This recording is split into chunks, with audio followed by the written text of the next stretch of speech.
Welcome back to another episode of the Entrepreneur Experience, where we find the dopest entrepreneurs here in the Bay Area and we introduce them to you, right? So I have a special guest with me today, but before we introduce our special guest, you're here for a reason.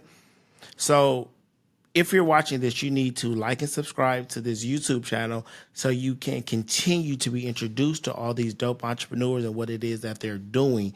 You don't want to miss out on the conversations that we are having. So make sure you subscribe to the channel, like this video, and share it out with a friend. All right. So having a special guest here, I would like for you to introduce yourself to the people that's watching this.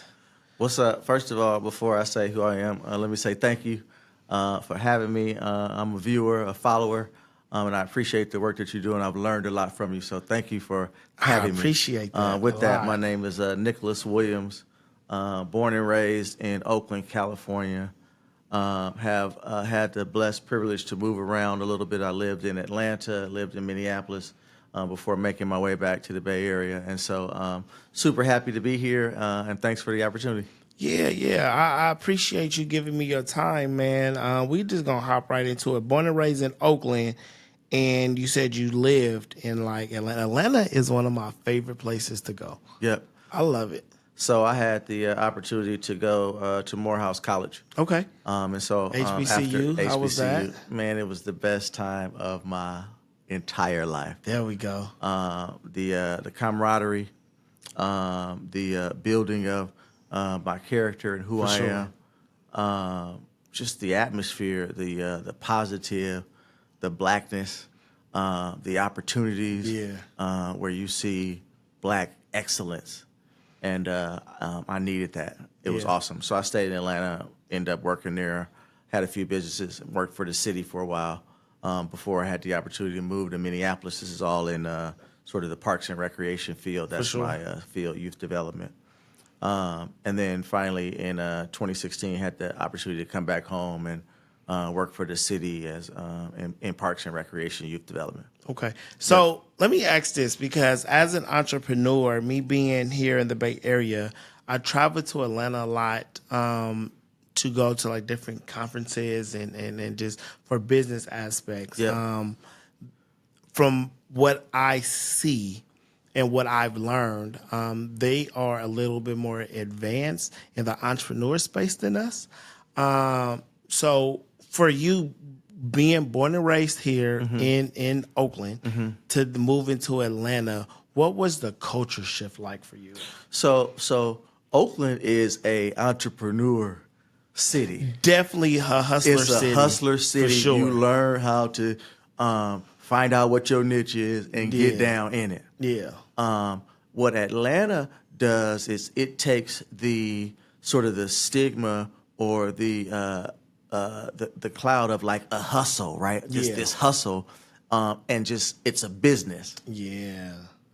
And so while you still got to hustle, you still have the same mentality that we got from Short and everybody. I got tapes in the trunk right now for sale. Whenever I see you, we moving, right? Yeah. But you also got to have your accounting together, and now your social media and your management and your marketing and all these different things together, because a hustle is just a hustle until you turn it into a business. Right. And Atlanta has this air of opportunity where if you got an idea, and if you hook up with the right people, there's a lot of giftedness there. You hook up with the right people that have the right gifts, and they could take your vision and you be on a multi-million-dollar plan. And I mean, quick. I've seen people have a plan like, hey, I'm thinking about something, and you see them 12 months later, and they're millionaires. Yeah, I have definitely noticed the difference of community. As far as like the individual, and this is what I say about it. Oakland, we were raised as like individuals in the game, right? We grew up with parents selling drugs, auntie, uncle, dad. It was Copeland, as they say, right? We was all hustlers, but definitely we're hustlers in the street. And as a hustler in the street, we have this mentality of like not really trusting people, doing things by ourselves. In today's time as entrepreneurship, a lot of that is still installed in us from when we were younger, but we have to get past that as we are now adults, because now that individualism that we have as hustlers ain't gonna make us millions in today's world as entrepreneurs. You know, that's a good point. And what I would say is we learned how to have a distrust for others because everybody's hustling, right? But the fact of the matter, and as you mature, you realize that, you know, I have a gift in a certain area, but that doesn't mean that I know every step A, plan B, the different steps to get to where I'm trying to get to. For sure. And so if I don't learn how to, I still want to keep my discernment for who I can trust and who I can't trust. Yeah. But I do realize that I have to not be as cautious and be a little bit more willing to share, so that you know, that we can see this thing to a higher level. And so I feel like you have to keep a little bit of your distrust for people, but more so be more discerning about people's spirit and who you can fool with and who you can't fool with.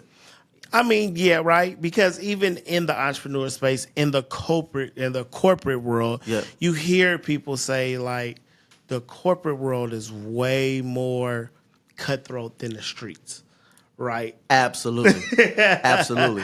But they're just going to do it quite differently through an email that says, by way of our last conversation, right?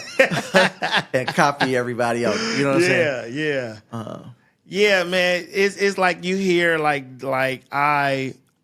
the greats leave clues, right? And so I studied the greats, right? I really like Jay-Z as like a businessman, and like I've heard him in an interview like 50 Cent as well, right? And I've heard them talk about like, nah, man, this business world is so cutthroat and so like conniving that they doing it, but they doing it in a legal way. And in the streets, if somebody did that to you, you playing with your life, right? And but you in the business world, you can't do it like that, right? You don't have the same tools to fight. Yeah, you don't have the same weapons to fight and the same weapons.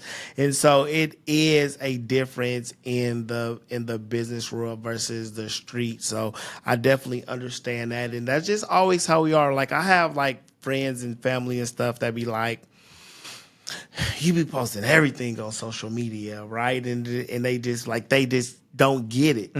And I'll just be trying to tell them like, but we not in the 80s no more. Right.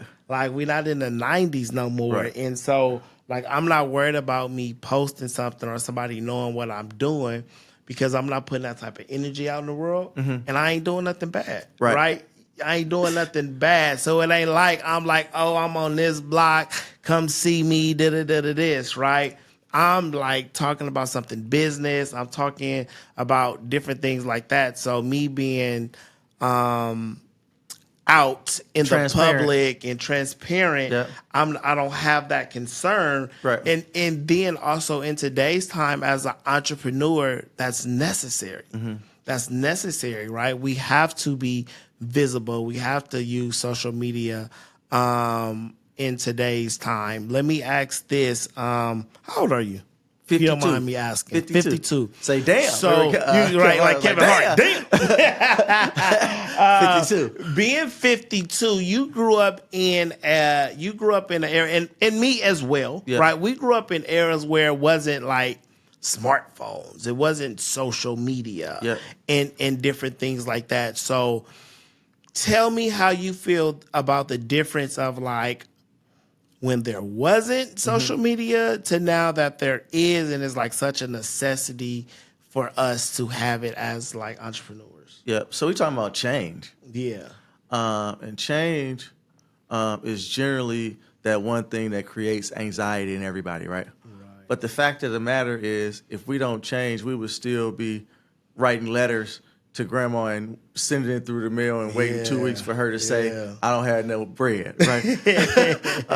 And so more specifically, I think growing up without the social media gave us a different kind of freedom, and it really gave us room to make human mistakes that we didn't have to make in front of the whole world, yeah, right?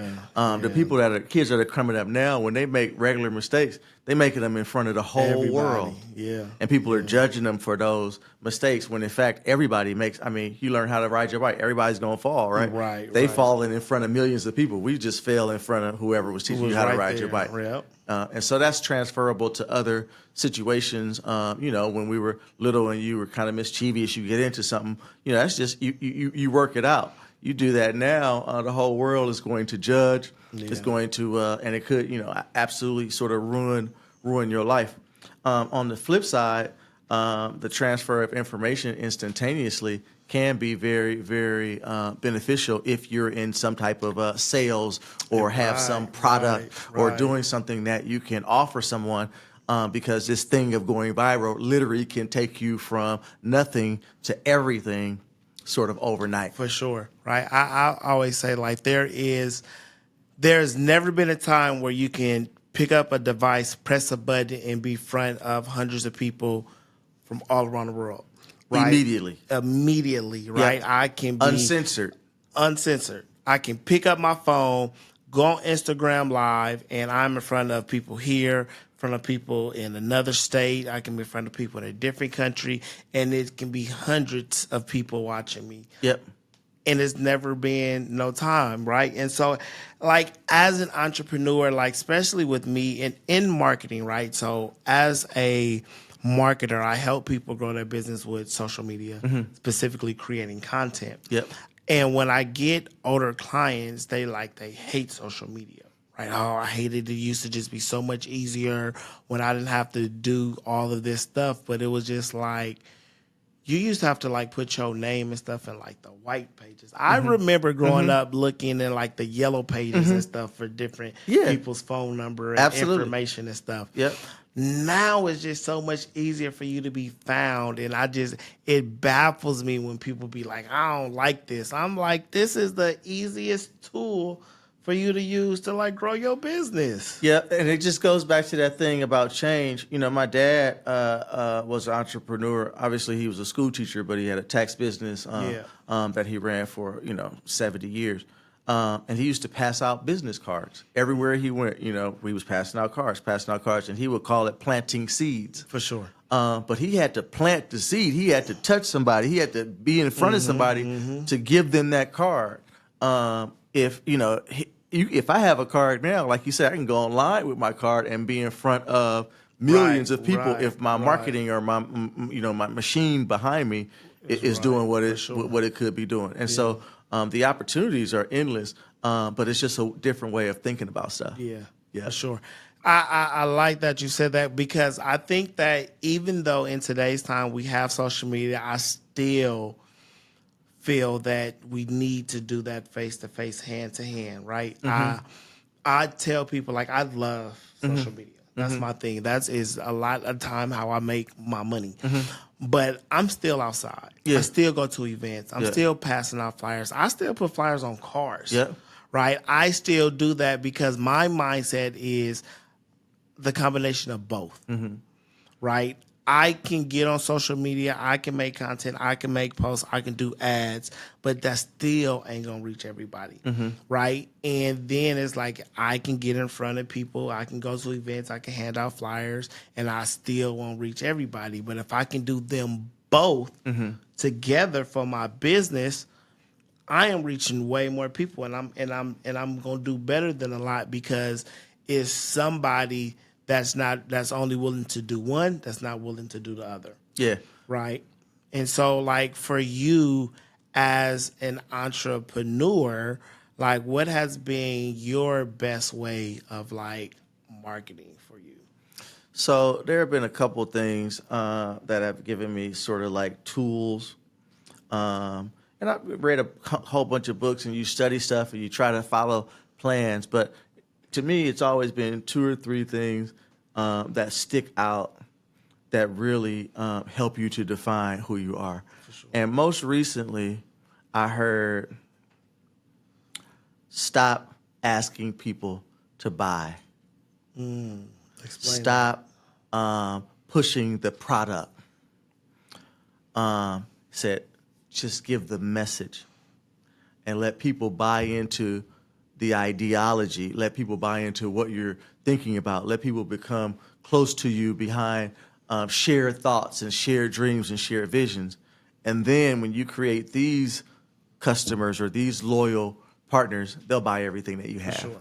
Right. For sure. And so it's really about making sure that there's passion behind the message and passion behind, let me share with you something that I found. Yeah. And yeah, we got to eat, we got bills and all that. And of course, I got books to sell. Of course, I want to sell books. But really what I've learned is if I sell a book by it being a product, I've sold one book. Yeah. But if I make a connection with somebody and we share a topic, or we talk about something, or we share a value, or they share something and I say that really was helpful to me, or I share something and I was like, that was really good to me, then I've created sort of this virtual friend, if you will, kind of what we have. Yeah. And then when you share something, they'll support the message, and in supporting the message, they'll always support the product. What it is that you have. Okay. Yeah. Let's deep dive into what it is that you do. I don't know if we really said that to our audience that's watching. So I want to go back. Let's take it back. So you went to college. What did you go to college for? I got my degree in Morehouse in sociology and criminal justice. And so is that the field that you're in now? Not at all. But both what I learned through sociology, the study of people and the interactions of people and culture, and criminal justice is sort of the guiding point for what I do. I'm in youth development. I'm in parks and recreation, and we create programs and services to serve the neighborhoods and communities. For sure. So Parks and Rec, yep. Right? Your Parks and Rec, are you in the city of Oakland, Frisco? What city? So I am currently working in San Francisco, superintendent of recreation and community services for city and county of San Francisco. Okay. So what does that job entail? What is that? Like, if I'm watching this, and I'm like, what is that? So I'm in charge of programs and services. So if you think about parks, you think about two things. You think about the maintenance, the upkeep of the amenities. You got grass, you got swimming pools, you got slides, and all the different amenities. There's the maintenance side and the upkeep of that. So you've got gardeners and agronomists and all these different things to make sure that we take care of that. And then you have the programs and services. So after school services, summer camps, sports and athletics, culture and arts, aquatics. We've got Camp Mather. So we've got programs and services. We've got senior centers and all these different things that we do to create value and to build community around the city. Okay, cool. And so in doing that, how long have you been doing that? I've been doing that pretty much my whole professional career, 25 years. 25 years. So in doing that, what made you want to come out with a book? So that's a great question. The book really started as a letter to myself. And I was writing myself affirmations, and I was reminding myself that I was a winner, even though I wasn't feeling like I was winning, right? And I was reminding myself that God was with me, even though I was feeling like I was by myself, right? So it started as a letter. And then as I used to share with people, people would be like, this was really good to me. And it was really kind of like nuggets. And so one day I was like, I'm going to throw this stuff together and put it in a book. A good friend of mine, Ed Moore, had put out a little ebook about how to write a book. Edward Moore. Shout out to Eddie Moore. That's my guy. Yeah. So Eddie, and I tell him, he sent me the ebook. It was free. Yeah. Everything I need. And I followed it, and I put out the first, Who Do You Think You Are? And those was kind of digestible affirmations and digestible sort of daily reminders about who you are and how to sort of navigate through life with a positive mindset. Okay. So who do you think you are? Affirmations, reminders, vibes for a healthy mindset and a positive perspective, right? You said you were talking to yourself. Yep. I think a lot of people fail at the encouraging of themselves, right? I think a lot of times people are looking to the outside for encouragement, for motivation, for inspiration, and they forget to look inside. So can you explain a little bit more about, like, you said you're talking to yourself, like, why is that important? You know, I talk about in the book, Come Out of the Valley. And it's just a story to yourself that life is going to bring valley experiences. For sure. Ain't no doubt about it. Yeah. Yeah, we're going to go to some parties, we're going to kick it, but you're going to go to some funerals, you're going to feel by yourself, you're going to go through some depression, you're going to have some breakups. Yeah. And while you're there, you have to know that you don't belong there, right?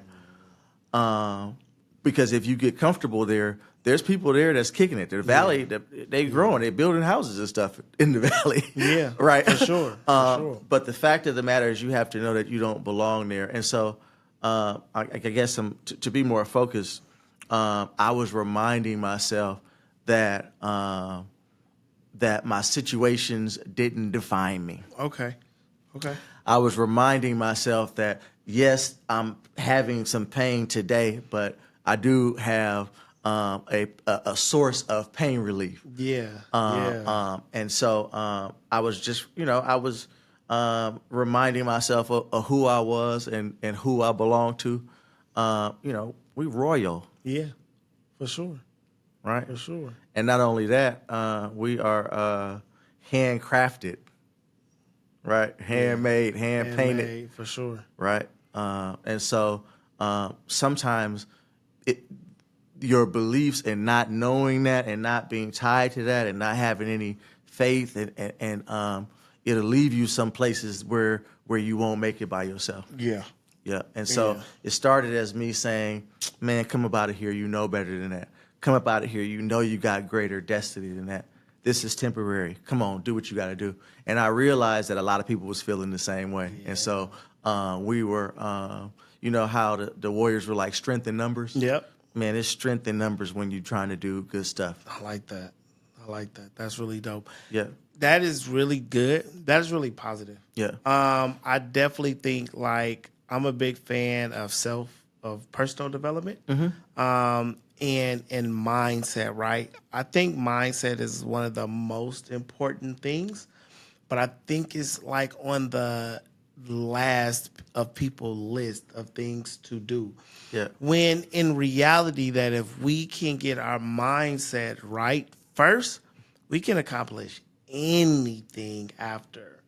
It's a lot of, okay, I was just doing an interview with someone and we were talking, and I was just saying that we put ourselves down more than anything. We've been putting ourselves down and letting ourselves down since we were younger. It's easy for me to be like, all right, I'm gonna do this, then I don't do it, and I let myself down. We are our biggest haters. You hear people talk about, oh, they a hater, they hating on me. Don't nobody hate on you more than you hate on yourself. More than you hate on yourself. And that is what I talk about, and I tell people that all the time, because we have a lot of self-doubt, and because of that hate that stop us from doing a lot of the things that we can do. Yep. But we're not fixing our mindset to get past that. Yeah, right? It's two things that I wanted to say to that. We were talking about the different generations and social media. And so if you go back to the old people, and I grew up in church, right? Yeah. I grew up in church. And so the old people would be praying. They would say, regulate my mind. Right? And we don't understand that now. But what they were saying is, I've got these thoughts. I don't know what's going on. You know what I'm saying? I'm believing some of this stuff. There's so much information coming that I don't understand, and I don't know how to deal with it. Yeah. And my mind is our minds are these computers that it's going to take that in and it's going to put it somewhere. For sure. And whether you know it or not, everything that you take in is in there somewhere, right? And so the reason that we are struggling with ourselves is because we really don't believe that we can do these dreams. We don't believe our own dreams. Yeah. That's the keys. And then the other piece You said we're our own worst enemy. The scripture says to love your neighbor as yourself. And that's the part that we miss, as yourself, which means that I don't even really know how to love you the right way if I don't love myself. Right. And so those two things, I don't really believe that I can make it, and I'm really not sure on how to love myself. People have told me different things, and I've been in these different situations, and so I'm struggling really to reinvent who I really am. For sure. Yeah. And so it's crazy because anything that you dream, you're halfway there. Yeah. And we all dream. Yeah. But only a very few percentage of people turn their dreams into reality. Yeah. And so the work that you're doing, these tools, man, this podcast, giving people resources and whatnot, even with all of that, they still have to believe. I still have to believe, for sure, that what I'm doing is helpful. I still have to believe that I'm destined to be this person. I still have to believe that I could break through all the whoever told me I wasn't going to be and all that different stuff. Still got to have hope and belief. Yeah. It's okay. So let me be devil's advocate in a sense. It's hard, and I've struggled with it before. It's hard to believe in yourself when you feel like nothing is going right, or when you see nothing different, or you don't have that exposure, right? 100%. And it's like, I hear you, and you're telling me all of this stuff, and it's like, okay, it sounds good, but I ain't never seen it. Yep. I ain't around it. Like, it's hard for me to believe what you don't see. 100%. Right? And so it's just like, how do you combat that when you're having a conversation with someone, or that's just how they feel? I don't know that you combat it. Okay. I think that you listen, and as a person, as you're listening, you'll begin to hear where those triggers are, right? Okay. And neither one of you and I are counselors or whatever, but you just like when you were talking to each other, and the fact of the matter is, we are limited. We know what our own limitations are, For sure. and so that creates fear. Yeah. The fact of the matter is that we are humans and finite, and I won't say you have to. I say that I found benefit and favor in tapping into the higher source and not being out there by myself. For sure. And so now I can do all things. Now I really can. Yeah. But it's not.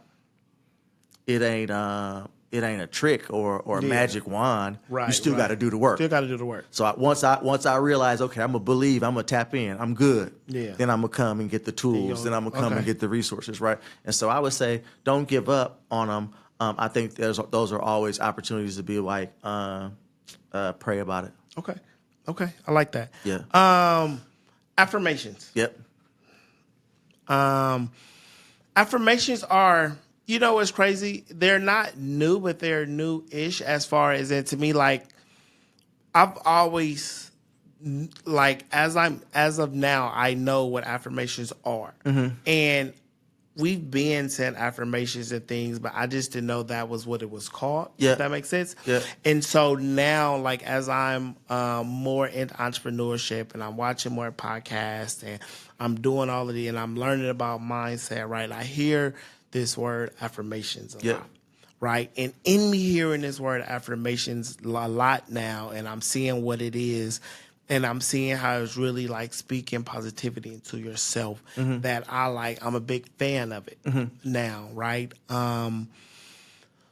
What is your way of handling affirmations as far as like the best practices of like saying it or writing it down or putting it somewhere? Because like, okay, so I have an entrepreneur community, right?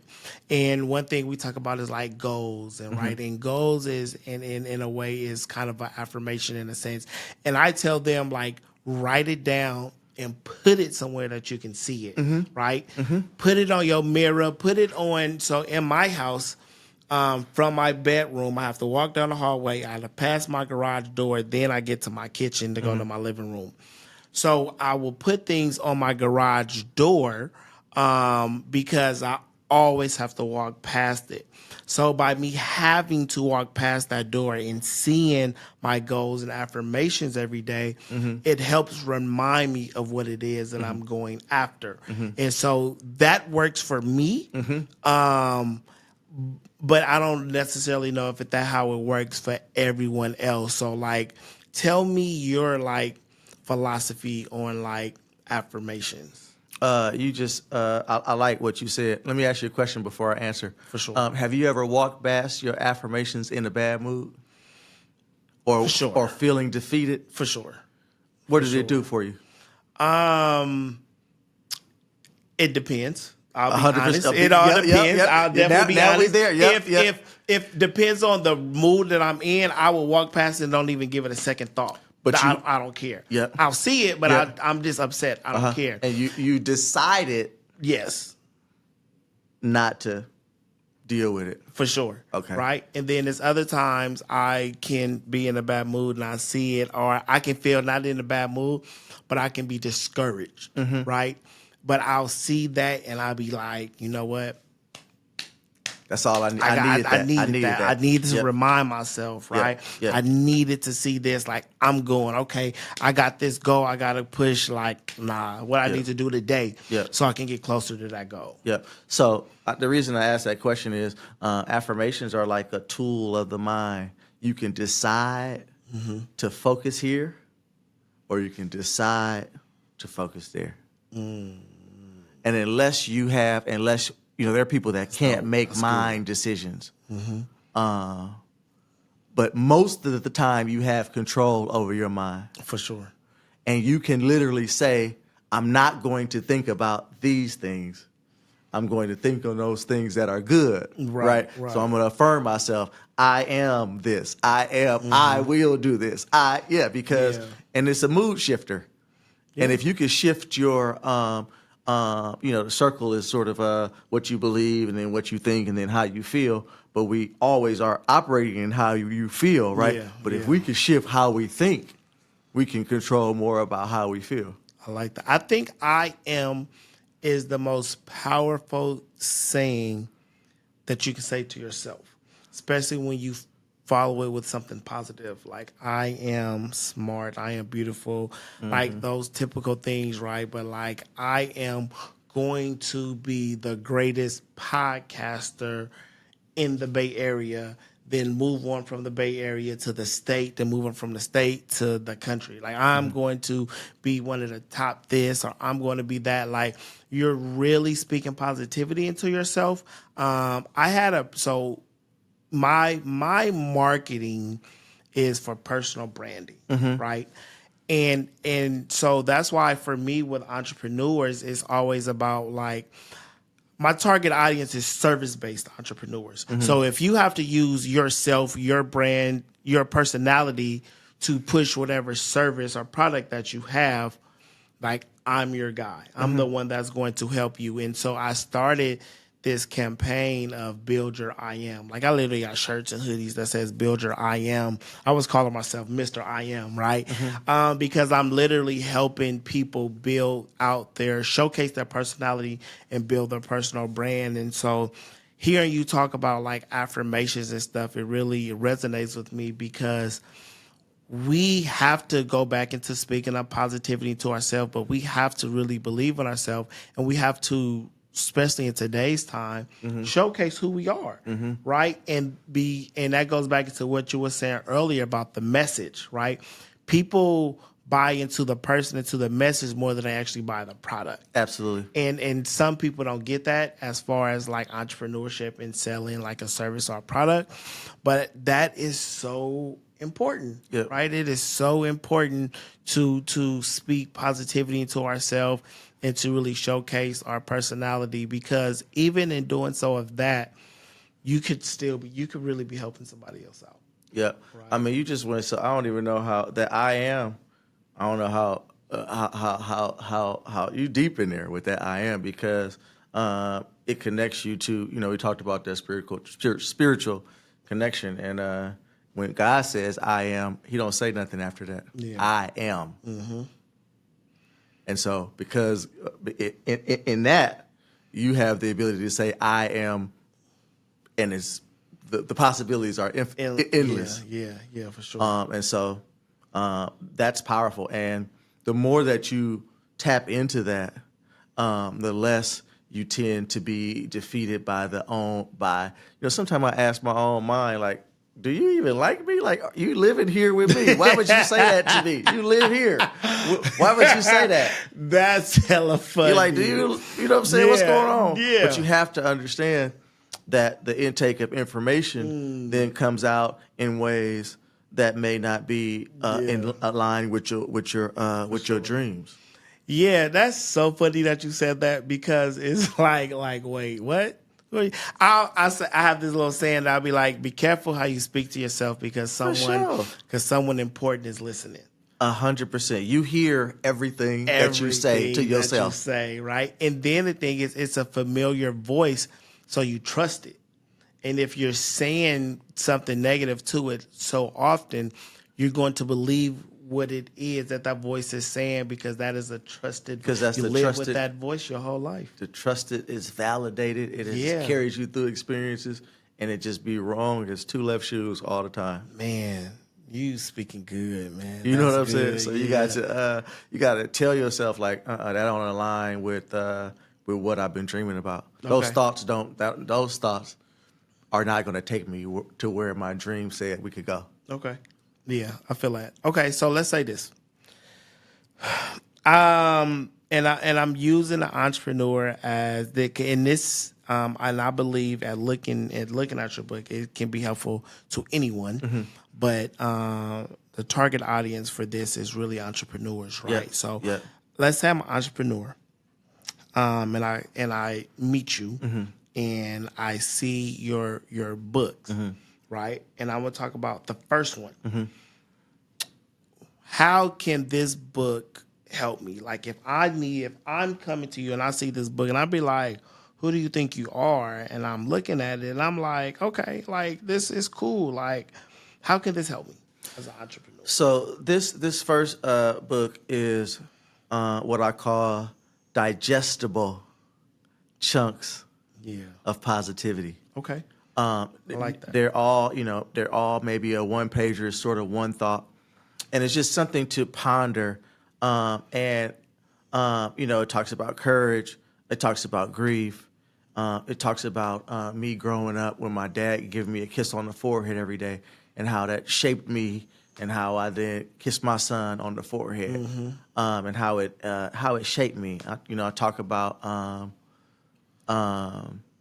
It ain't gonna be easy, right? For sure. Gonna have to cry sometimes. Yeah. I also talk about celebrating the little wins, right? Yeah. We got little wins all the time, but we waiting for this. You're gambling and you win $10. You're not happy because you're trying to win $1 million, right? But the 10 is on the way to the million. So you're an entrepreneur. You're trying to reach 100 new customers, but just one person called and they asked. Okay. You better get a piece of cake and put a candle and celebrate, because the energy of the celebration will carry you over into the next one. To the next thing. So It's like little digestible things that I can remember.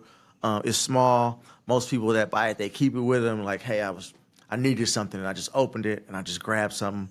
And it's just like that little digestible chunk, right? Okay. So earlier when you talk about when you walk past your affirmations, if you decide, it's intended to give you something to help you to decide. Yeah. Yeah. Okay, that's dope. I like that. So, business side. Yep. Having a book, coming out with one book and stuff. Yep. You come out with two. So, how? And I'm asking this because I, as a business podcast, I want people to have understanding. You come out with one book. How does that book profit for you, as far as like how well did it do for you to make you be like, okay, mm-hmm. I'm come out with a number 2? Mm-hmm. So we did well with book number 1. The thing that we need to continue to do is expand our circles and work with people like you, content creators, and people that take us into different circles. The thing about selling is that you can generally sell in your own circle. Mm-hmm. your mom and your dad or your relatives, your aunts and uncles, they're going to come around and help you sell, right?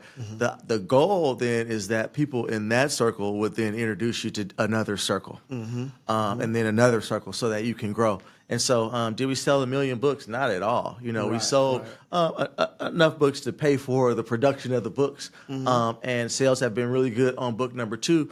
But it's more so about being ready.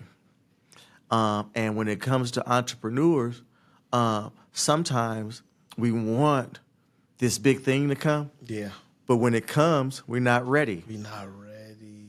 And they say nothing ruins a bad business like good marketing.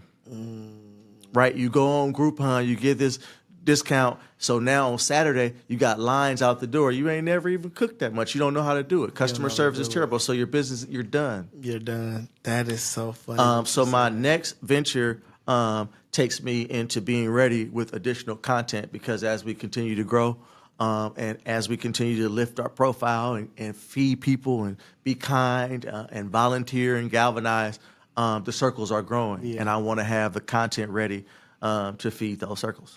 You know what? It's funny that you say that, because I always tell people, like, we have this vision of growth, but we're not even prepared for it. You're not even prepared for the growth that you say that you want.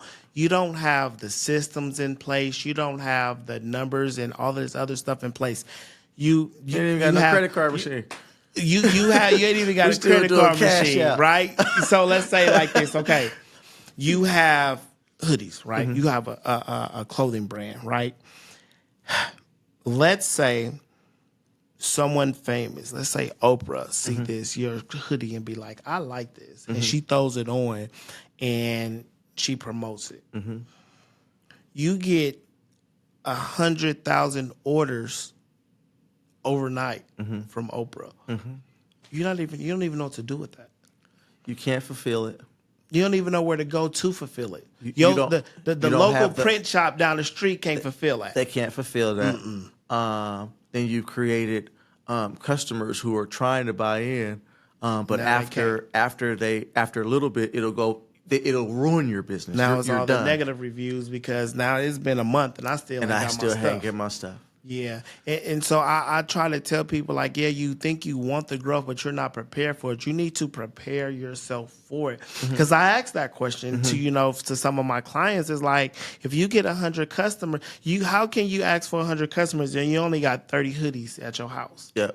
You're not even prepared for 100 right now. And the likelihood that you have all the sizes correct for everybody, you know what I'm saying? A lot of times you end up with I don't have no more sizes. Yeah. And then what? So it's a lost opportunity. And so it's a lost opportunity. Readiness. Yeah. Right. And being prepared, systems in place, banking in place. Banking, for sure. Taxes. All that in place. All of that, yeah. All of that. And so we talked about not working with other people. You got to pull that back and be able to find solid people to work with in these areas. Do your research, know enough about it that you can be like, hey, that's not right. Yeah. But continue to be an expert in what you're doing and put the circle around it. Trust the process. I like that. And it's because we have to gain our strength to become better, right? And I always use weights because I'm on my fitness journey, right? I went to the gym this morning. I worked out good. There we go. That's what I was talking about. Yeah. Look, okay. So a 50-pound dumbbell may be hard for me to pick up, right? And then actually do 4 sets with it. But if I keep practicing, I keep getting better, the weight don't become lighter. I just become stronger. And it makes it easier for me to lift that 50 pounds. From before, I wasn't. But I kept at it. And I kept practicing. And I kept getting better. And I kept getting stronger. So now I'm ready to do that, right? And so in the sense of entrepreneurship, it's like you may not be ready for that big success that you want, but if you keep at it and you keep practicing, you keep getting better, you're preparing yourself for the influx when it comes. And you'll be strong enough for the situation. You'll be able to handle the situation. Yeah, for sure. I love that. So then in a form of you doing book 1, right? you now was like, I'm doing book 2. Yep. So book 2 is a deeper dive. It's the same concept. It's affirmations. It's about reminders, but it's a little bit more spiritual. Okay. And so there's a chapter in there that says, walk if you can. Okay. And I use the example of, I work in San Francisco. I take the BART, get off at Civic Center. It's 6 flights of stairs, right? You know not to get on the elevator because anything can happen, right? So escalator, but it's escalators down. It's out. So for weeks, I'm climbing the stairs. You just said, I'm getting stronger. Right? The first couple of days, I'm passed out by the time I get to the top. But after a while, I get to the top. I still, and then a little while you get to the top and you jump up like Rocky, like, right? Yeah. But as soon as the escalator started working, I was back on that. And I was not only when I was walking up the stairs, I was getting to the top by being thankful, right? I was like, I'm thankful that I got on 2 pair of matching shoes. I'm thankful that I'm not over here bent over on drugs like these people. I'm thankful for this or whatever. So I'm getting my mind right, getting my legs together. But as soon as the escalator came, I was back on that. We learned the lessons on the stairs. Yeah. You don't learn on the escalator because you're going up too fast. On them stairs, you got to feel every single step, and you learn every single step. You can learn to navigate. Yeah. And so, as an entrepreneur, I would say, don't take the escalator. Take the stairs. Take the stairs. Take the stairs. I like that, and I use the analogy of like when the PPP and the SBA and the EDD, right? All of that was popping. People was getting money. Yeah. Money. Crab legs central. Man, right? But the problem is people ain't never seen that type of money all at once. They ain't never had 50,000, 100,000 all at once where they just have it.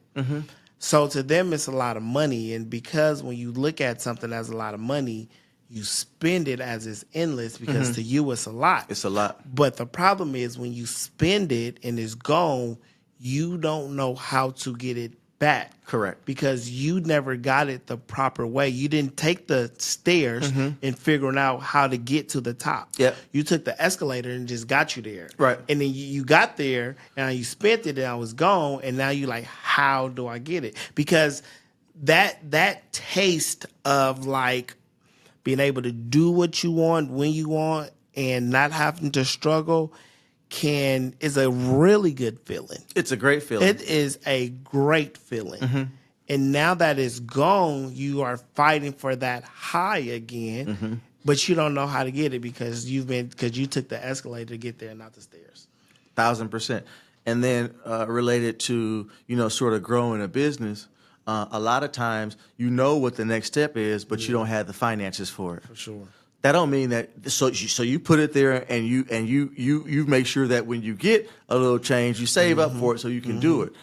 So a lot of businesses did say, "Hey, I know I need this, and they invested, and it blew up For sure. But a lot of people, like I say, used it as first time opportunities. That thing about money, money is crazy because money creates access. Yes. And if you're not ready for the access, you'll fail. You'll fail. And the money will ultimately lead to your death, right? You have to be ready for the access. A lot of people go on Shark Tank like, I'm ready. And they be like, well, what have you done? What are you doing? And it's like, well, you're not ready. Yeah. You're not ready. I love Shark Tank. It's one of my shows. But then you see the ones, what I've noticed and from watching that is like, we don't know our numbers. Even me, because like even when I watch it, then they be asking, "Oh, I need 300,000 for 10%," and they be like, "Well, if it's 300,000 for 10%, that means you evaluate your business at 1.5 million and this and that." And they be saying all of that stuff, and it used to go over my head, right? Like it was a good show. I like to see the products, but like a lot of that verbiage used to go over my head because I just didn't know. I didn't know. You don't know what you don't know. Correct. And then, but as I've gotten more of an entrepreneur, I started like, okay, what is that? Let me know what this means because we have to know our numbers in order to know like where our business is going, what's coming in, what's going out. And I'm not gonna lie to you, I'm not a financial guru. I am not the best when it comes to finances. So as an entrepreneur, I know that that's something that I have to work on, right? And we have to understand that, like, and we said this earlier, we don't know everything. So we have to work with people that knows these different things in these different fields to help us grow to become better. Absolutely. Right. And so I've definitely learned to admit where I'm not good at and ask for help when necessary. Yep. I am not afraid to ask for help anymore. I used to be very prideful and was just like, I'm going to figure it out. Man, I'm now at the point to like, I need help. Man, you can win in community if you got to have the right community, but you can absolutely win in community, and that's who we are. Yeah, we're a communal people for sure. We're not an individual-minded people. We're a communal people. We say our last name first. Right. We're a part of. This is where we come from. We're a part of this. Yeah. And a lot of that is lost as well. But when I'm thinking about how an entrepreneur would benefit, again, it's just also about reminding yourself that your experiences don't define you. They just create opportunities for you to learn. Okay. We've all had, bad experiences, and some people have had experiences that have been devastating and debilitating to their life. Like, this happened to me, and now I can't do right. Some of them have been, and I'm not trying to belittle those situations, but the fact of the matter is that situations aren't meant to kill you. They're meant to grow you. Yeah, for sure. For sure. We have to learn from our experiences. 100%. We have to. We will, and they say it's not a loss, it's a lesson, right? Like, so, in a sense of like this. Okay, so I made shirts, right? Yep. I made this shirt. Yep. You made it yourself? I made it myself. Okay. Right. So I have the machine, everything at home. In making shirts, like, I've messed up.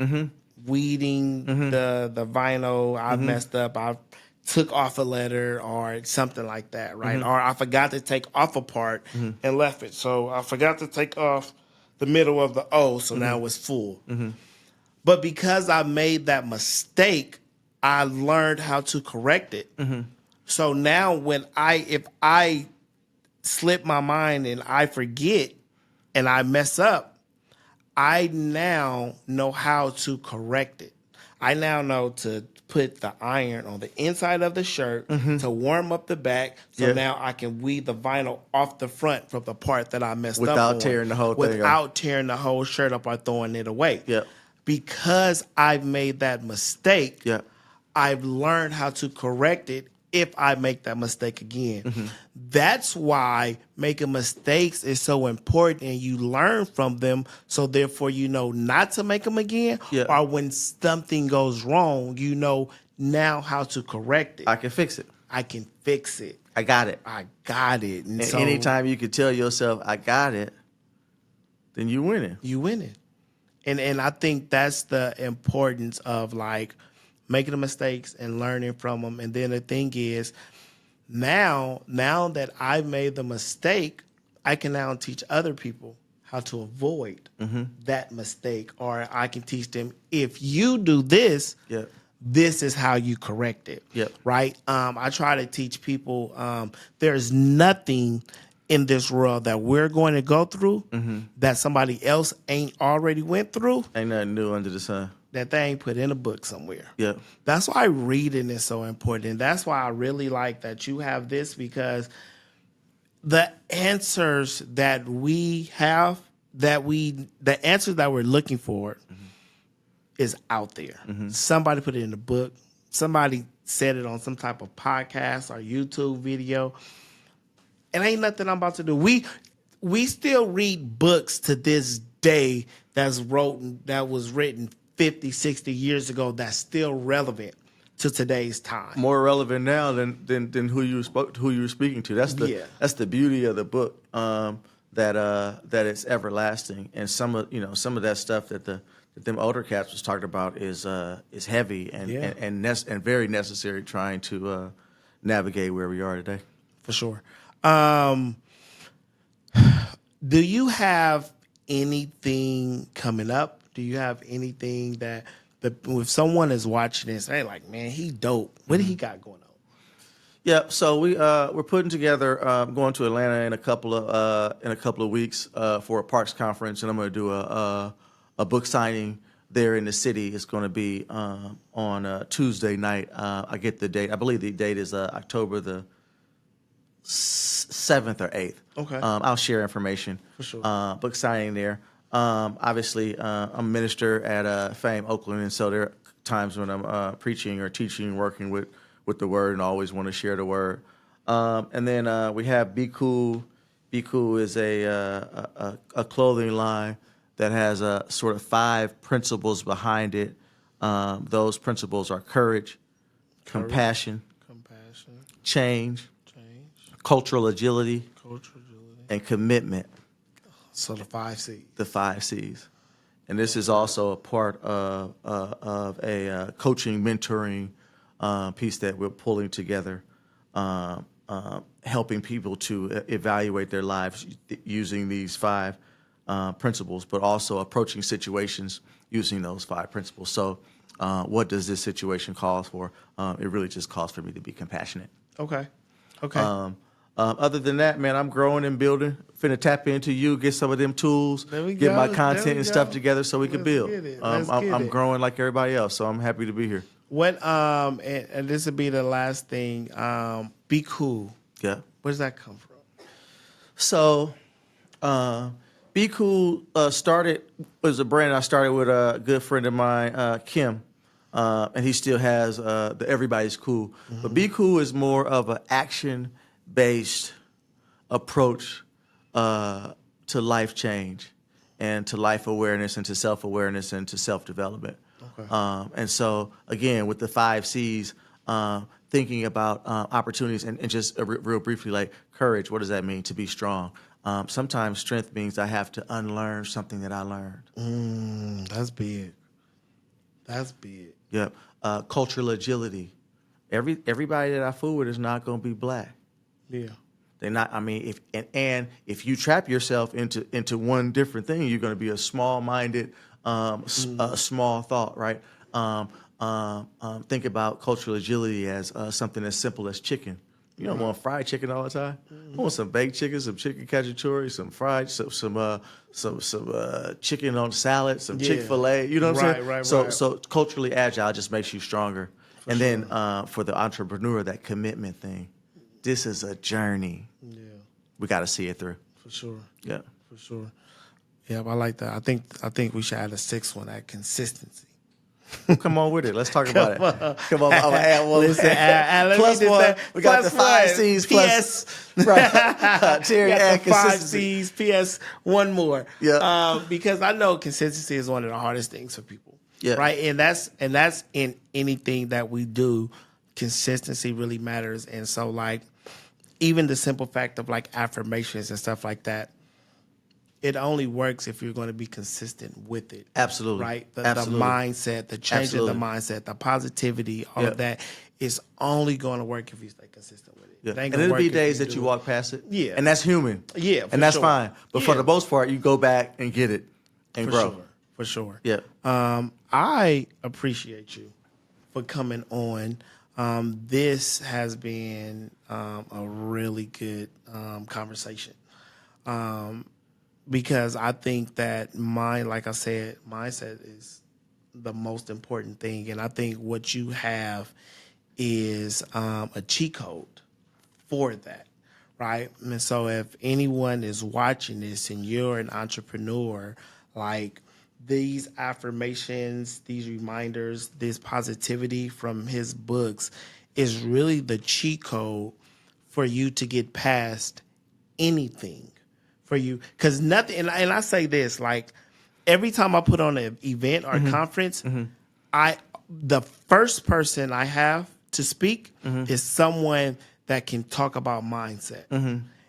everything that I do, because nothing that I teach you will work if you got a messed up mindset. 100%. If you're not thinking abundantly and you're not having a positive mindset, then no matter what I teach you, you're still going to be like, I can't do it. I'm not good enough. This is too hard. And it won't work. And it ain't going to work. So now it's like, now the experience that you just had with me wasn't even worth it. But that's only because you still have all of this self-doubt.